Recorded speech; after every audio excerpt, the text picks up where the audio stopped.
Pemirsa, Anda masih menyaksikan Apa Kabar Indonesia Siang. Dan tersangka dugaan pelecehan seksual IWAS alias Agus kemarin telah melakukan rekonstruksi atau reka ulang adegan dugaan pelecehan seksual terhadap 15 wanita. Ya pemirsa, lebih dari 40 adegan diperlihatkan tersangka Agus yang disaksikan tim jaksa dan diawasi Komisi Kepolisian Nasional.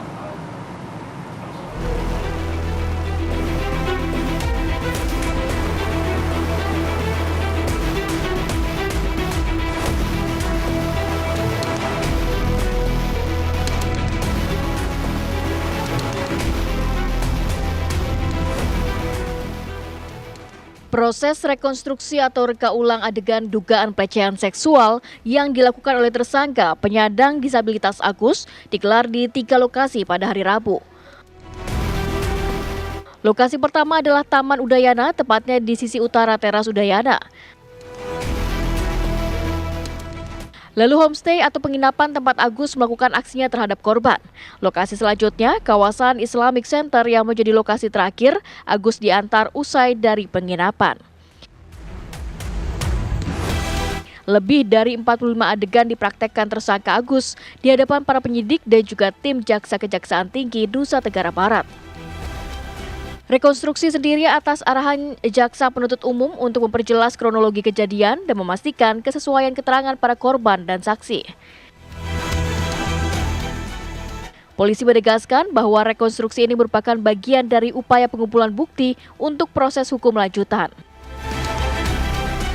Dari 3 lokasi yang kita lakukan di dalam BAP, sebenarnya ada 28 adegan yang tertuang dalam BAP yang kita skenariokan. Tetapi saat ini berkembang di lapangan itu ada 49 adegan. Hal ini disampaikan karena ada perkembangan perbuatan yang dilakukan oleh tersangka itu mengembang di lapangan. Ini kami laksanakan, kenapa? Karena kami mengakomodir keterangan-keterangan yang diberikan oleh tersangka dan perbuatan yang dilakukan di 3 TKP. Ini adalah hak dari tersangka, kami akan mengakomodir itu. Dan ini menjadikan bahan kami untuk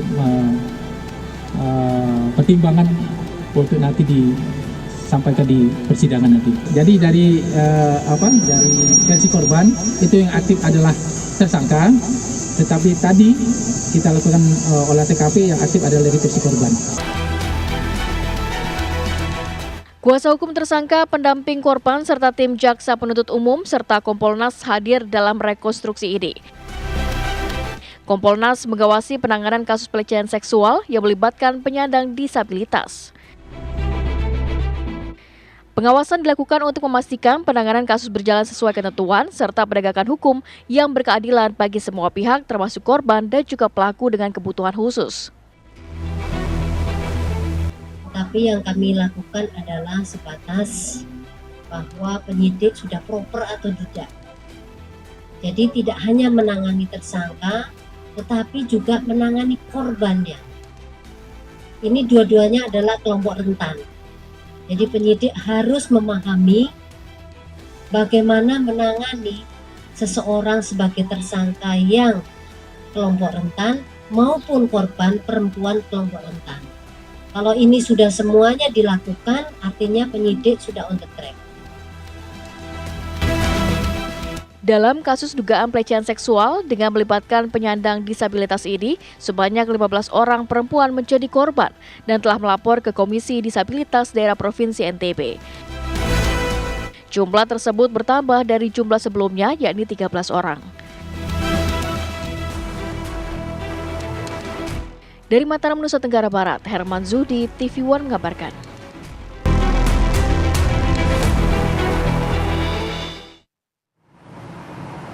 Ya pemirsa, untuk mengetahui perkembangan terkini sudah bersama kami Bapak Joko Jomadi sebagai Ketua KDD NTB. Selamat siang Pak.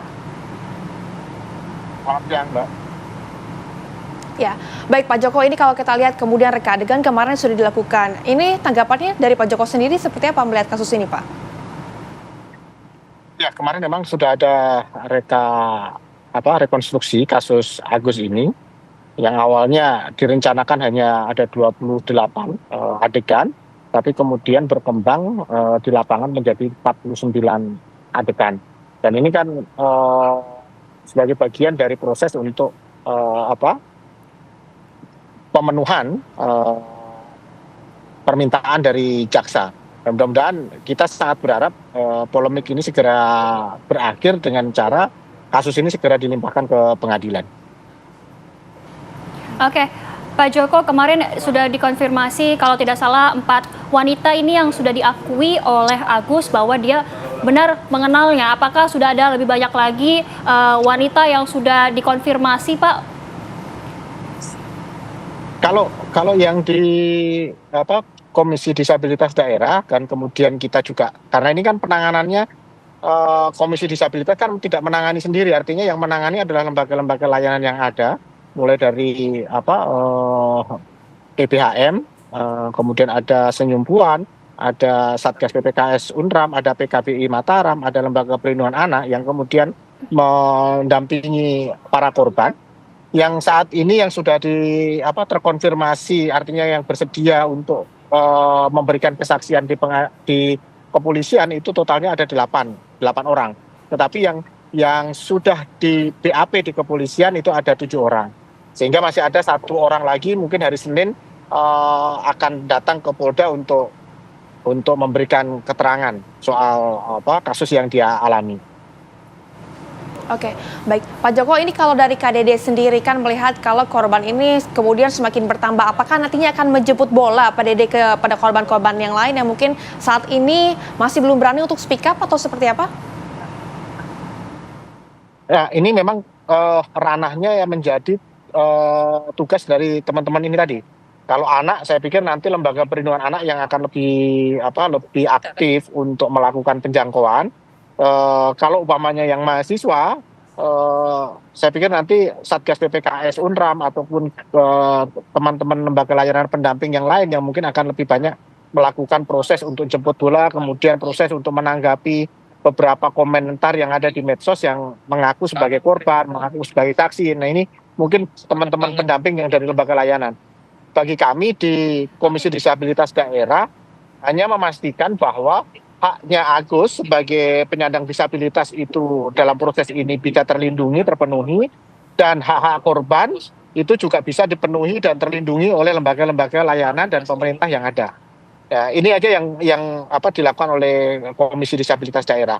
Bahkan kalau untuk Agus sendiri memang kami malah ke depan ini sedang berkomunikasi dengan Kementerian Hukum dan HAM untuk kemudian menyiapkan alternatif terjelek ketika kemudian nantinya kalau Agus ini harus menjalani masa tahanan atau pidana di rutan atau di lapas. Nah, ini yang sedang kami komunikasikan dengan teman-teman di Kemenkumham untuk bagaimana ke depan ini kalau sampai akhirnya Agus ini harus masuk ke dalam lapas atau rutan. Itu, Mbak. Baik, Pak Joko, dalam kapasitas Pak Joko dan juga timnya, apakah sudah diketahui apa modus saat pelaku atau Agus ini melakukan pelecehan tersebut, Pak? Kalau modus ini kan hanya ada 2 ya, Mbak ya, yang kami yang ditemukan oleh teman-teman di layanan ya. Ini berdasarkan informasi dari lembaga layanan yang beberapa sih memang ada kami dari KDD ikut terlibat untuk menanggapi laporan dari masyarakat. Yang pertama memang modus manipulasi psikologi seperti yang sudah di beberapa disampaikan baik oleh pendamping, oleh kepolisian bahwa ada proses memanipulasi korban, mulai dari berkenalan, kemudian mencari simpati, mendapatkan kepercayaan dari korban, setelah itu menggali informasi-informasi sensitif dari korban, sampai kemudian menjanjikan, mempersuasi bahwa dia bisa membantu persoalan korban, sampai nanti pada tahap dia memberikan tekanan, ancaman untuk kemudian korban melakukan apa yang diminta oleh pelaku. Tetapi ada modus yang lain yang kami temukan untuk anak-anak itu adalah dengan modus asmara, artinya kemudian pelaku memacari anak dan kemudian sampai melakukan kekerasan seksual terhadap anak. Nah, itu yang sementara ini didapatkan oleh teman-teman di lembaga layanan yang kemudian juga dilaporkan ke KDD. Baik, Pak Joko, ini kalau kita lihat kan korbannya perempuan begitu ya, rata-rata dengan rentan usia yang cukup bervariasi. Tapi Pak, kemudian sudah ada komunikasikah dengan dari Komnas HAM di Jakarta atau seperti apa, Pak?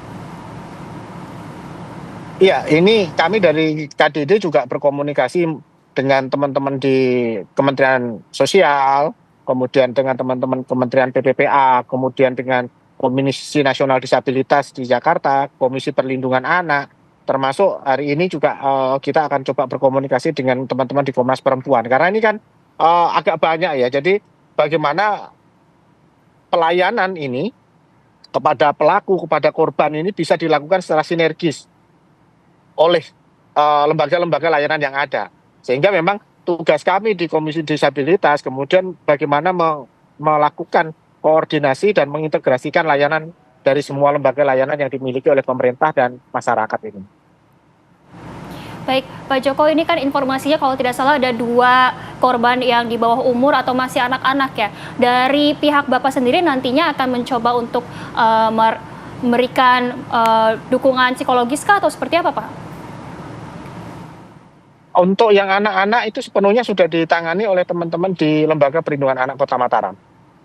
Untuk layanan psikologisnya itu nanti kalau memang LPA nanti kewalahan untuk menangani ini, teman-teman dari LPSK juga sudah bersedia untuk membantu penanganan, termasuk tadi juga kita komunikasikan dengan KPAI dan Kementerian PPPA juga sudah siap untuk membantu, termasuk Kemensos. Jadi ini kerjanya kerja bareng semua ini. Jadi ada penanganan untuk korban, penanganan untuk pelaku dilakukan secara terintegrasi dengan lembaga layanan yang ada di pemerintah maupun di masyarakat.